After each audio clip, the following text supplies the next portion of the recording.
Et cet atelier, en fait, va permettre à l'Afrique d'essayer de parler d'une seule et même voix, en tout cas l'Afrique de l'Ouest, en ce qui concerne les négociations au niveau de la COP. Il faudrait que l'on prenne en charge les intérêts de l'Afrique de l'Ouest, que l'on prenne en charge les préoccupations de l'Afrique de l'Ouest en termes de mesures à prendre pour lutter contre les changements climatiques, mais aussi pour les financements. Au cours de la conférence des parties à venir, là, qui est la COP 30, il est important que l'Afrique aille très soudée à ces négociations-là, en portant nos priorités. Et c'est en cela que l'Afrique de l'Ouest doit pouvoir, au niveau du groupe africain, porter un certain nombre de priorités consensuelles.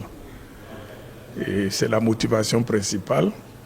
Et nous espérons que ces priorités-là de notre région, ensuite de l'Afrique, seront prises en compte au cours des négociations. Lutter contre les changements climatiques, ça implique beaucoup d'efforts d'un point de vue économique, beaucoup d'efforts d'un point de vue financier. Il faudrait que l'Afrique puisse accéder à ces financements, et notamment l'Afrique de l'Ouest.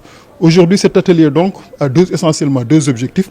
S'approprier les résultats de la 62e session des organes subsidiaires, des résultats extrêmement importants, et ensuite préparer la conférence de Belém, la COP 30 à Belém au Brésil.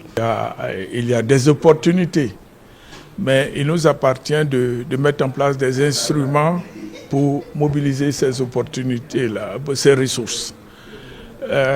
Au niveau de la CEDEAO, dans le cadre de la mise en œuvre de l'article 6, nous travaillons à mettre en place une plateforme régionale de marché carbone qui va permettre d'accompagner les États. Des débats.